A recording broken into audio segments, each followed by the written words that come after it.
This episode of the Lawyers Hip Hop Happy Hour is sponsored by the law offices of Alfred Guillaume III, a boutique criminal defense firm located in Washington, D.C.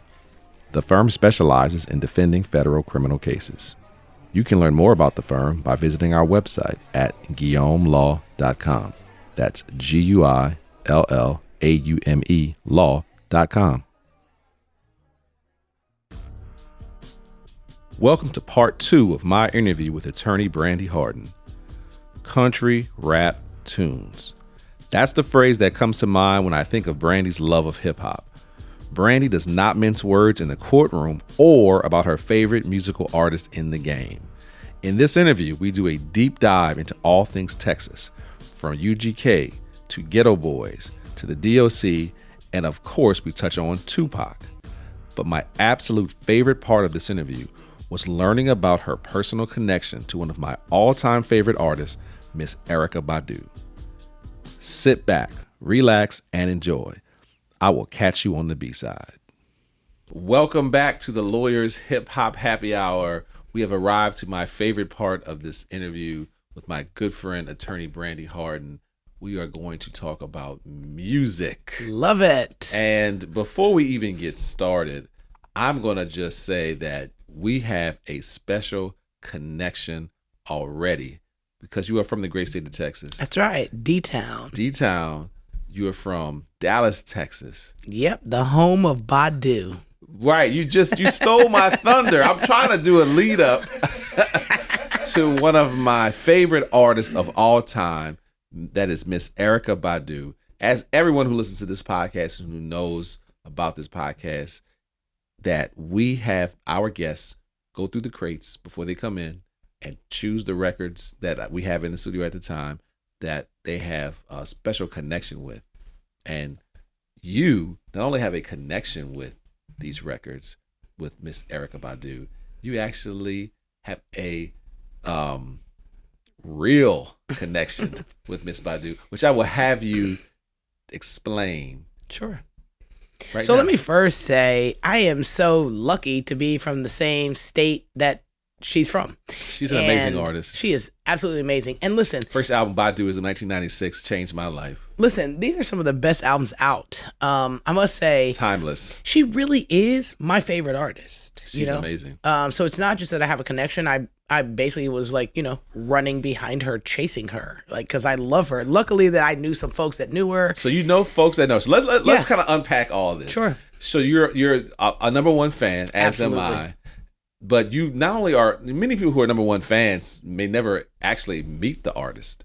You have been in Miss Badu's presence many times. I have. I luckily have. It is such an honor, seriously, too. I mean, I'm so jealous right now. Don't be jealous. Green eyes don't suit you well. Green eyes. They do not suit you well. From her sophomore album, which of the two albums is the first two albums is of all her albums is my favorite album. And it actually, you know what, since we're talking about Mama's Gun. Mama's Gun is an album that you chose. It is awesome. Yes. From the crates, from Miss Badu. We're going to talk about how you know her and your connection to her in a moment. But since you chose this album, we're mentioning it. This is one of my all-time favorite albums from Miss Erykah Badu. It's my favorite album of hers and one of my all-time favorite albums just in general. Can you take a look at this album and tell me what is your favorite song? I know you just mentioned Green Eyes. I'm not even turning it over. Don't turn it over. Because you know what? I know what song it is. Okay. Orange Moon. It is Orange Moon. It is so awesome. I'm not even gonna try to sing, but I did try to sing. So awesome. No. Yeah. Orange Moon is my favorite. It's a wonderful and really, song. it's so hard to say that's my favorite because "Kiss Me on My Neck" is also amazing. Amazing. But if I had to pick a song, Orange Moon is my favorite, and then probably Green Eyes, and then "Kiss Me on My Neck." That is, you know what, my youngest daughter's favorite song is Green Eyes, and I don't know if you've ever. I think we might have talked about this. I saw Erykah Badu on the Tiny Desk, the NPR Tiny Desk. Yes, and she performed that song amongst others. That was one of the greatest videos I've ever seen. I mean, I'm a huge fan of hers. Should I admit I didn't see the Tiny Desk? You think I should admit it or I shouldn't admit it? Because I definitely didn't watch the Tiny Desk. I should have seen it, but I didn't. Well, you still can. It's just you right, go to that's YouTube. Right. That's right. And You can watch it it anytime. Before we even go any further about the songs on the record, what is your connection? How did you develop this actual personal connection with her? So actually, I guess it's called it's not the band director, but musical I don't know director? if it's called, MD, is R.C. Williams. And he's my friend. He went to the University of North Texas. He's a Kappa. He's somebody that I know. And because he was in the band, him and another gentleman named Sput.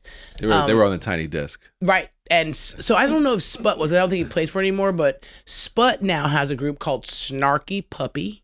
And RC has a group called The Grits. And so I've known them since college, both of them. And so, I would go to the show and I would see RC there and he would say, do you want to come backstage? Or I would say, he probably didn't say, do you want to come? Right, I probably say, can I come? History. And then he would, make a way for me to come backstage. This is all when they would come to D.C. And what years would this be? When are we talking about? The first album came out in 1996. Yeah, way. Oh no, this is like so. This I was is a into sophomore in college. I mean, this is way into the 2000s when Erykah Badu really would come. Yes, when she would come to the Merriweather Post Pavilion in Maryland. Right, and so I went to that show. I don't know 4 or 5 times, and then she would have shows. Maybe she had a show at the Fillmore in Silver Spring, Maryland. Absolutely, right. There's been a few shows there. Yep. So I would just get to, I would see them. He would let me know he's coming in town. He's cool people. He's my friend. And so RC, I'm also cool people. So I would also like to maybe next time you come in town, I'd like to attend the show. I would be honored if you would give me the opportunity to meet one of my musical idols. No, yeah, she's awesome. She's awesome. She is awesome. Her sister has children in Dallas. Her sister's children went to a school called Charles Rice, and my mom was the community liaison at Charles Rice. Wow. So again, it's so small, right? It's just such a small city, and that was in South Dallas. She always shouts out South Dallas. Shout out South Dallas. South she's Dallas. Also a Brooklyn person as well. Is that right? Yeah, she's that part I didn't know. Right. She has again, I don't know Erykah, but from what I understand, she has a home in Brooklyn as well as in Texas. If somebody asked me, what's your favorite artist? I mean, besides Tupac Shakur, it would definitely be Erykah Badu. We haven't gotten there yet. But it's definitely Erykah Badu. So we have 2 albums that you chose. Her first 2 albums, Erykah Badu, Baduism is the first one, and the second one is Mama's Gun. And they're amazing albums. And I think that, in my opinion, her second album is my favorite. But her first album was absolutely groundbreaking. Yeah, groundbreaking for different. Sure. I was a sophomore in college. I remember it very well. I had never heard anything like it. And she's never disappointed me. No, I agree. Ever. Anything that she's ever produced. My favorite Erykah Badu song is Hello. Have you ever heard that song? It's with Andre 3000. Hello. Yeah. I don't want to try to get anything, no kind of little singing into this, but yes, I've heard it. I've heard every song she's ever made, including Southern Girl. Have you heard that song? It's Southern Girl, G-U-L. Southern Girl, the Frankie Beverly song, Southern Girl? Was it a remake of that? Nah, I don't think so. It was just her doing her own thing. And it's not on any album. That's what I mean. Like, you would have to know it's sort of underground. Right. See, I have never heard that song. I'm going to send it to you. And please do. I consider myself a huge fan. No, yeah, it's awesome. The live album was great as well. The live version of Tyrone. Amazing. You can't miss with this woman. And then, it was a really big deal in my city that she did Window Seat. And as you know, she walked down where JFK was killed and was in the video naked and was obviously causing... I may remember that. Causing all kinds of drama. I think they also gave her a ticket in Dallas. Like, it was a big thing that they had, like, that. I remember her from Dave Chappelle's Block Party. I mean, So I didn't really watch Block Party either. Oh, my goodness. I mean... It's never too late. It's never too late. That's right. The internet never forgets. Not only... I actually own that. Confession, I have the DVD. Yep. Loving it like that. Loving it. That's how much I love it. I bought it. I don't think people even use DVDs anymore. I have a DVD player. I watch various things on DVD from time to time. And Dave Chappelle Block Party is one of them. You had Common... Kanye, Jill Scott, Erykah Badu, some of my favorite artists. John Legend was in it as well. Dead Prez. It was they had all had fame at that point. Mos Def, shout out to Mos Def. How can I forget Mos Def? Black Thought was in there as well. It could not. It was they were famous, but they were not. Questlove as well.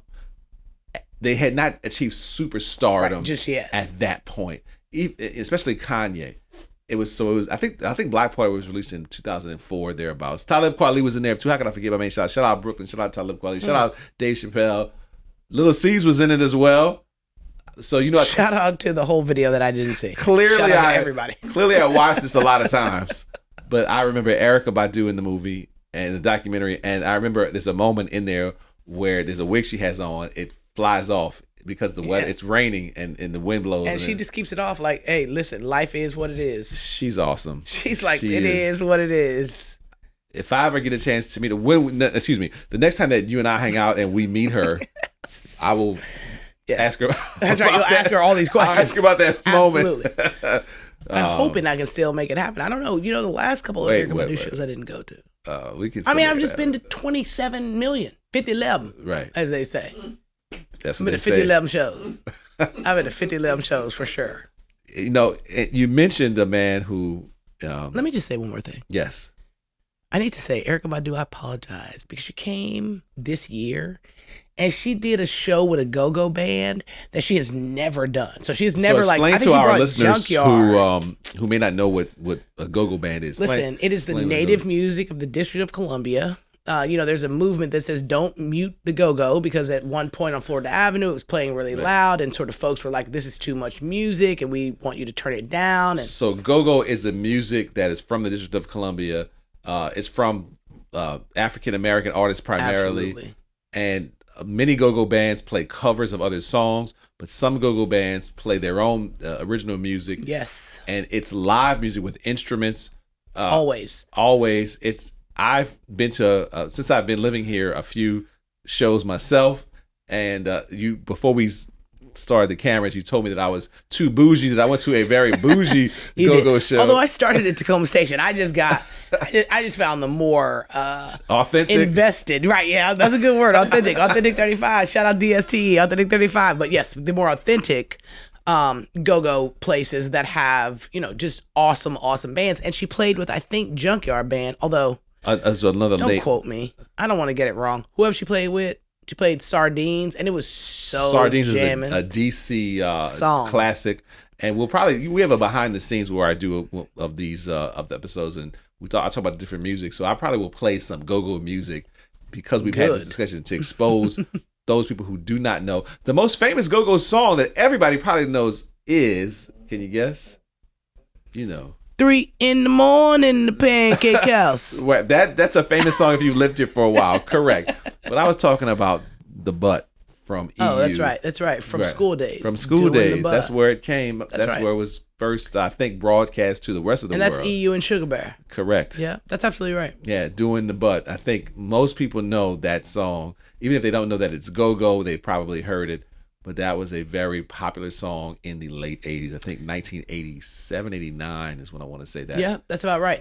And so I apologize basically to Erykah that I didn't show up to that last show. Erykah, she's sorry, and we'll make it up next time that's right. We will make it up. So you mentioned a man that I don't want to waste any time getting to, that before we even turn the cameras on, you actually requested that I have his photo up. That's right. You requested that I have multiple albums. That's right. I have a shrine in my house as well. So wherever I go, there needs to be a shrine of him at all times. And that is, of course, the incomparable Tupac Shakur. You chose. Are you going to have some hands clapping in the background or something? We'll go. I don't know. It's something. There needs to be some fanfare. We'll go back, and when we edit this, you'll hear lots of sound effects. That good, because there needs to be something. Yes. You chose my favorite album of Tupac's. Yes. Which is Me Against the World. And I don't know if you need to refresh your recollection as to what your favorite song is. I will give you the record just in case. Yes, I can tell you what mine is. It's been a while. Yeah. This was no. 1993. This just ain't it. So I can tell you what mine is while you're looking. I'll tell you that my favorite song is Lord Knows. You know what? I don't really. What's my favorite song here? I guess Another favorite song of mine is "Death Around the Corner." Death Around the Corner. Right. Death Around the Corner, and then you just gotta give him credit for Dear Mama. Of course, you Dear just Mama. you can't really be in the album and not just say no, that's probably this is where it's at. That might say that's his most famous song. Exactly. Right? You know what I mean? So I love this album only because I love Tupac so much. And talk about Can You Get why Away was you love real him. jamming Can too. You Get Away? You know, it has a great sample from Frankie Beverly and That's Maze. right. That's exactly right. That's why it's so jamming. Right. Actually. And are you so we dug through the crates. Before we even get to that, I'm gonna just take just go off something for a second. Mm-hmm. Are you a Maze fan? Yes, but only because my mama was. Shout out to my mama. Shout out to my mama. Being from New Orleans, most of us are huge Maze fans. Frankie Beverly and Maze. There was a live album. I think it was in the other crate that I didn't bring in.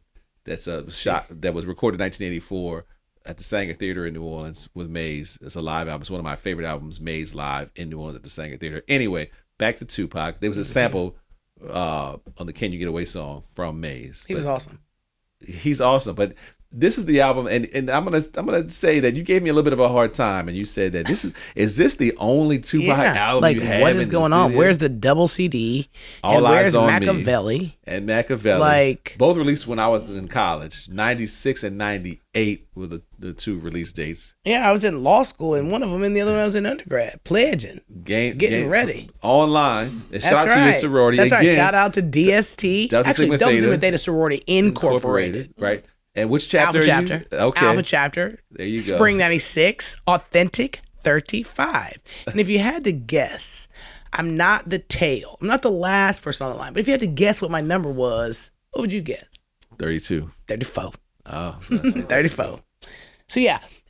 Tupac is my absolute favorite, and I think you asked me sort of why or sort of where I got that from. Well, you already kind of explained that you were, hip hop, music in general is the soundtrack to our lives, right? So you associate Tupac with a time in your life that was very important when you were online pledging your beloved sorority, and also when you were in law school, another great time in your life. To be honest, though, I really liked Pac, even though I wasn't really into the album as much when he did Brenda's Got a Baby. Right. So even before these other albums became so popular and he was such a big superstar, I was into Tupac as an individual, as a man, as a rapper. And I've always loved him, but the most, Did you listen to Tupac when he was with Digital Underground? I did. I mean, I just listened. No, I didn't love him as much, but I did love Humpty Hump. Right. So like if you put him on, then I'm with that, right, and I'm with y'all. He was down with Digital Underground first. Absolutely. Before kind of breaking out to his solo career, and then of course when he passed away, was associated with the Death Row Records. Yes. But this record, Me Against the World, to me, it's not a Death Row record. It's not. It's Pac by himself, and I'm gonna say at his most comfortable, even though I think he was in prison, if I'm not mistaken, or shortly thereafter, or shortly before this album was released. And to me, it's the most pure Pac sound. He finally found his voice, in my opinion. I think that's about right on this record. Because not to say that the first album was not the best. I just wasn't as into it as I was the subsequent albums, and so Me Against the World was great. I used to play it from beginning to end, but then when the other albums came out, All Eyes on Me, and then Machiavelli. Right. And then Machiavelli was the last album that was released. It actually came out when he had recently passed away. Right. And then he had a few posthumous albums after that. I didn't hear any of them. I didn't hear any of them. I heard some, but I did not give them as much credibility as the ones when he was alive. I think the most famous Pac album, probably if you ask a group of 100 people, they're going 90-something% are going to say All Eyes on Me, the double CD. That's or the double album. That's the one people know the most. But for sure. The real Pac heads like you, that's right, and others, that's right, are going to reference Me Against the World and other. They're strictly for my ends. This is a family show. That's right. It is a family show. We don't talk like that. Right. Oh, was another record, and I don't even need to ask you this because I already know the answer, but I'm gonna ask you anyway.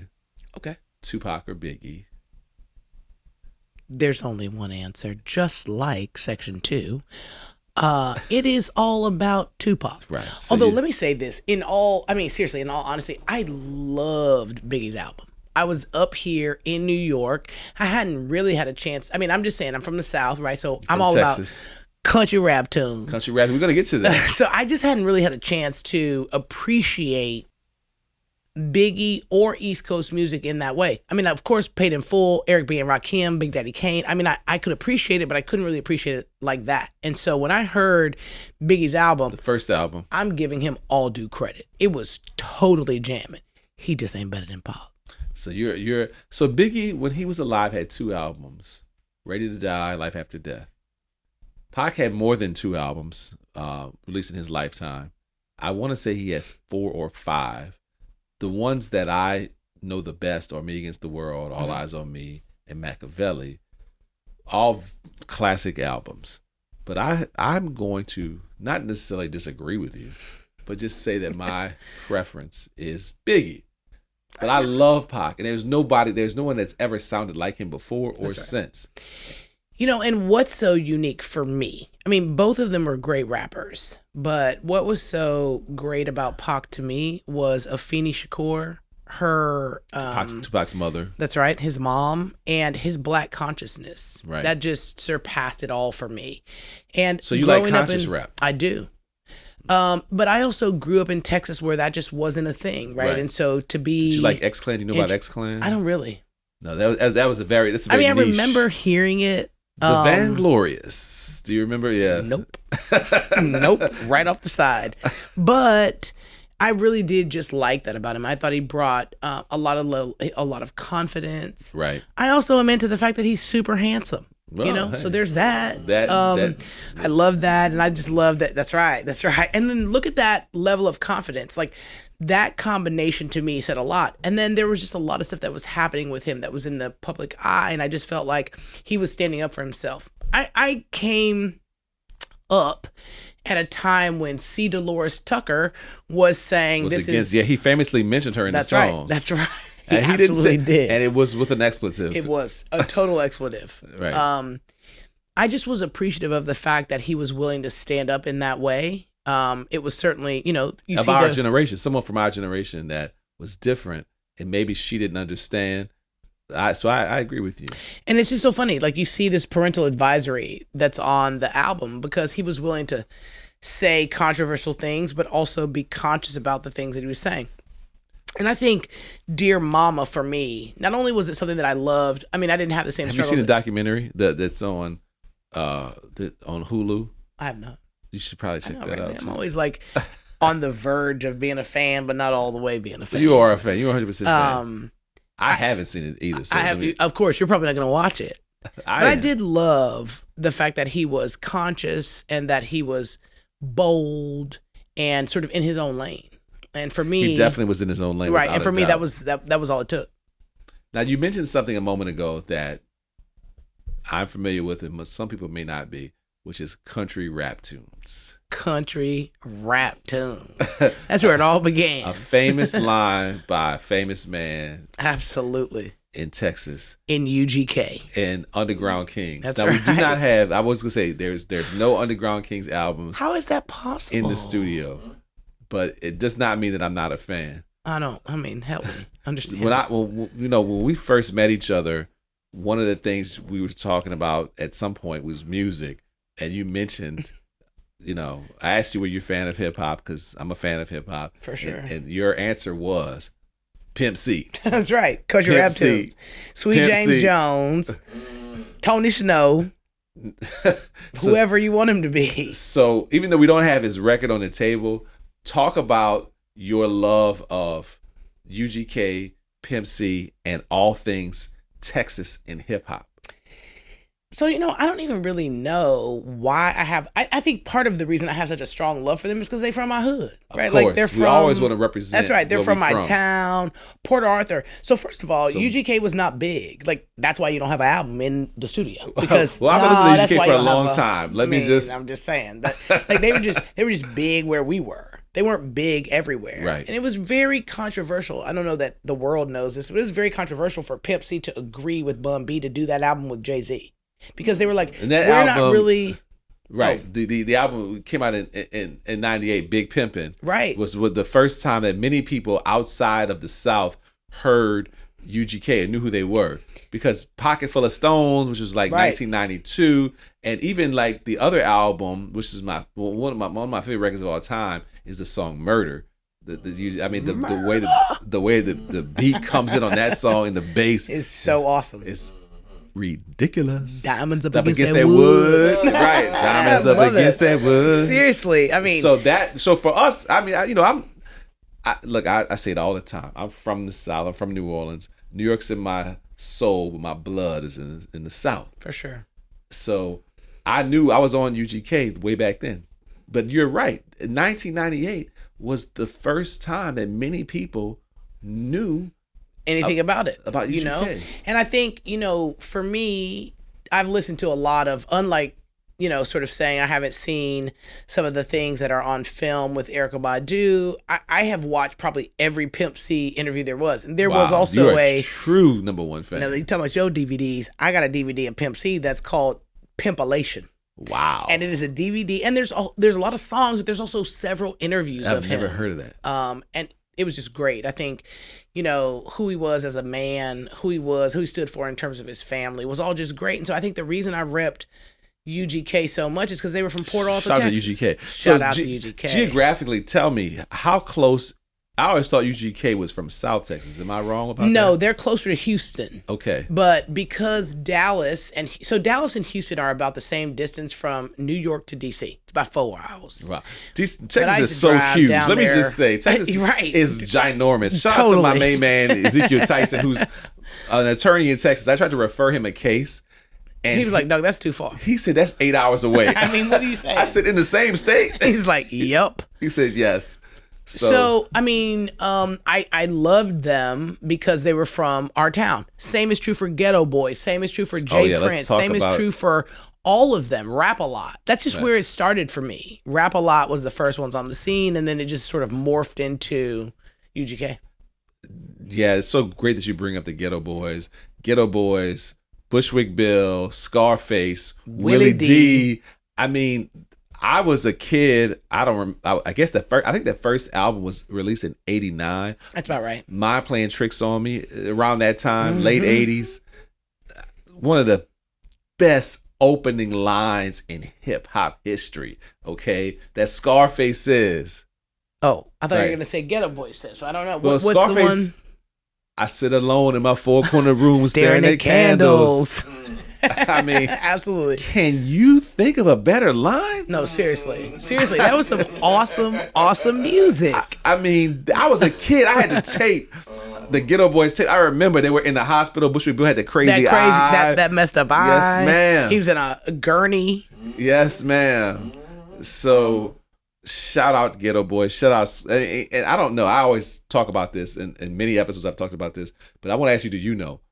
You've been in DC a long time? Mm-hmm. Did you know that native Washingtonians love Scarface? Yo, I went to the concerts and I was like, oh, this is a thing. It's a thing, right? I also think I got backstage at the Scarface concert. Wait, too. what? Man, listen. When you're a pretty lady, listen, you get back wherever you know you how are. trial lawyers do it. No. But that's true. Like, I was so shocked. I mean, they love Scarface. I was just so happy to be able to go to a Scarface concert in DC. Wow, yeah, I had no idea until shout out to my main man Vanny Taylor, who made me aware of that. But it was awesome, and just to be able to have Face here was just great. He is an all-time great, definitely. And again, I want to just give myself a pass. Okay, so the records that we have in the studio are not all the records that I own. One, and some of the records that have been re-released. When I was a kid buying a lot of these, I had the tapes. All right, that's right. That's true. So some of the records haven't been re-released on vinyl. So that's why we don't have the records in the studio. So clearly, you can get a pass. I can get a pass. You can get a little pass, but where the tapes at? I mean, also it's so funny because I don't even think. I mean, I literally do have a few tapes. I don't even think you can find anything to play them on unless you have something old to play them on from back in your day. In the next room, you have a tape player. I have a tape player. I do. Oh, you kind of old school for real. Then. I'm an old school dude, and you know why? This is a really nerdy answer. I'm gonna tell it to you because you're a trial attorney. Because the reason I have a tape player is because I have old Supreme Court oral arguments that I listened to Wow. on the tape. That's why I bought it. You're just a legal nerd. I mean, I'm with it. I'm with it. That's awesome. I mean, it's crazy, right? And quite honestly, like you said, if they haven't been re-released on vinyl, it's good to just have them if you still got your tapes. Why not have a cassette player so that you can at least listen to that stuff? But I don't even have any of these tapes I bought. I'll take the pen. In and out. Absolutely. If it break, you take a little piece of tape and put it. Can you believe that used to work? It used to work. You used to skip a little bit, but you still can jam it. Right. So yeah, that was awesome. It was awesome. Good times. Good times. And it brings us to another album, which is around this, released around the same time, 1988. Mm-hmm. I was 11-ish years old, and that when it was released. Mm-hmm. I can't say I was that age. You were only a couple of years older. Nah. And the album that you chose is the monumental, and this is a very popular album with guests. Seriously. Straight Outta Compton. Straight Outta Compton. From the group NWA. Mm-hmm. Shout out to LA. Shout out to my mom who's from LA. And my mom went to school in California, not quite LA, but she went to Southern Cal, or Cal State. She went to Cal State, so shout out to California. That's right. Shout out to California. And, folks from the South were always migrating up to California and getting better opportunities. I have a bunch of folks of mine, besides that, for my dad's family, that live in LA. For sure. And my mother is an LA native, and this was one of the first rap tapes. That wasn't a vinyl album at the time that I bought. Straight Outta Compton. My favorite song is Dope Man. I know it's not the most positive message in the world. Sorry, it was jamming song. It's jamming. I'm going to ask you what your favorite song on this album is. My favorite song. And what you were doing at the time when you how old were you? What part of life were you in 1998? 1988. Oh, 1988. Yeah. So I was in my first year of high school, I guess. Yeah, 88. I graduated from high school in 91. So this was my, 87. I got into high school. This is my first year. So, exploding on the scene like that, I was just so excited. I wish I was in high school when this record came out. I bet you do. It was just, imagine this, living in Texas and having a group of folks that were willing to go this hard was just awesome. And I grew up and was old enough to appreciate what had happened with Rodney King. Right. So that was a whole thing. And 1992, when he was severely beaten by the LAPD, and as criminal lawyers, now so crazy. You think about it. Those I think it was 4 or 5 officers were all acquitted. I know that's part of it, right? Like, it's not just that Rodney King had a situation, that the officers were actually acquitted of what we saw then, which we don't plain as day. Plain as day, them just beating him up on the side of the road. Right. I don't know. I don't have a favorite song on this album. I just love the album. You know what? I say that it's probably the strongest album to come out of California of all time. Some people may disagree with that. That's probably too much for me, but it's that important. It is. It ushered in a whole era, which leads me to the next album that you chose. Yes, which is Dr. Dre's classic 1992 now, this album. Was wow, right? The Chronic. Goodness gracious! Now, this is an album this was just so jamming. You want me to tell you? Tell me what you remember, how you felt. Oh, what it was. This was an awesome album. And I think, again, just like I say with NWA, both NWA and The Chronic, I played from beginning to end. But for real, The Chronic was played from beginning to end all the time. And we want to shout out, when you look right behind your shoulder here, we had to shout out to D.O.C., who was... Because he's from Dallas. And you know he got a baby with Erykah Badu. Yo, just so we're clear, it's a full circle situation going on here. Honestly, I'm just saying. I now that you say that, I kind of remember that. But when I chose the album, it was very intentional that I chose that album to display so the camera would pick it up. I wasn't even thinking that. I'm just telling you, this is a full circle situation going on here. That is wow. Their baby is Puma. She's also awesome. And D.O.C. was just instrumental in a whole lot of stuff going on in Dallas, obviously in this LA scene. So my favorite song is Let Me Ride. I'm going to go ahead. No, me too. Oh, yep, me too. We have finally found. That's what I was just about to say. Ground. I'm trying to say it real common fast. ground. Yep, Let Me Ride. I gotta admit, that is my favorite song on this album. Yo, it is an amazing song. There's a remix to that song too. It's a really long song. It is long. It is long, but I love that part. It has the Jamaican influence. I love it. Brandi, before you leave, yes, we've been talking a lot of hip hop for sure, and of course we started off talking about one of our favorite artists of all time, Erykah Badu, which I'm so glad that I'm now able to finally meet her, and I'm looking forward to that. Yes, we are going to hook that up very soon. But one of the albums that you chose was from another all-time great, and that is the incomparable Sade, who is one of my all-time favorites. You chose the album Stronger Than Pride, and I'm going to go ahead and steal your thunder. I don't know what you're going to say. They want to steal my thunder. But my favorite song is the title track, Love Is. I'm not going to sing. I was about to try to sing. Please don't. No, you can probably sing good. I can't sing. You probably can't sing. I think in my mind I can sing real good. Love is stronger than pride. Love is stronger than pride. It's a beautiful song. It is. It and I'm going to show is. once you pass me the record, I'm going to show the camera the beautiful face of because she's amazing. She's amazing. And how does she just she looks the same now backwards. Right. She looks the same now that she did then. Yeah. And we're like 30 plus years removed. Paradise. Paradise. Great song. Oh, seriously. Seriously. Awesome. Look at that. Awesome. Look but at that's her. crazy that she looks the same now, but she's over 60. She might even be pushing 68ish. Right. Like she is amazing. And her sound is just so unmatched. Yeah. Like there is just nobody who can touch her. There's nobody. There's no one that has a voice like that. And it's just I'm speechless. There's no words to describe her style and her voice. I'm not even gonna try. I love it. I absolutely love it. And she has another album, obviously, and I love the songs there too. But Sade is just a class of her own. She's in a class of her own. One of my favorite Sade songs is No Ordinary Love. No Ordinary Love. Absolutely one of my faves. Favorite song. I love the title of that song. I would, I'm not a tattoo person, but if I was. Are you in the no tattoo gang? I'm in the no tattoo gang. Me too. Are you? I'm totally in the no tattoo gang. A side generation. That's right. That's why. But my grandma was like, you don't defile your body like that.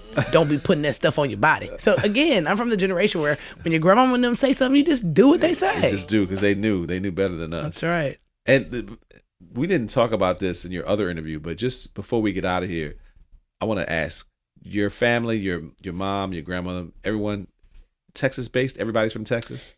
Everybody from the country in Texas. Marlin, Texas, Tyler, Texas. Then we finally got to Dallas. We have the Africa to Texas connection. Absolutely.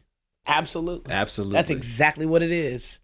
Awesome. And we didn't get a chance to talk about it a lot, but the 13th Amendment meant a lot to me, and that whole, what it Let's actually talk about says. it. There's no time limits. And I just feel like, seeing what's in the 13th Amendment, which is slavery is abolished, but then there's a comma and like a ...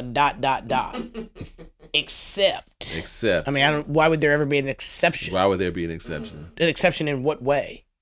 And actually, let's talk about this. Louisiana is like the best example of how there's a comma and a ... We have lots of commas and dots. Slavery is abolished except as punishment for crime wherever the person shall have been duly convicted. So now it's like, okay, so if you've been convicted of a crime, we cool with slavery. Right. And Angola could not be a better example of what they mean when they say the 13th Amendment is still in full effect. And have you seen the film about Angola? Well, is it the actual, there's a film called Angola or just something with Brian Stevenson? The document, The Farm, no. Right. Because I know it. I don't need to see it, but I mean, I so the fact that you even know that is really impressive. Right. I investigated in the South. I worked at the Southern Center for Human Rights, which is an anti-death penalty firm. So, I know what it is, but also growing up in Texas, right, where Juneteenth was not a celebrated federal holiday. Right. And that was all about letting Juneteenth. Shout out to Texas. Seriously, shout out. Don't mess with Texas. For real, don't mess with us.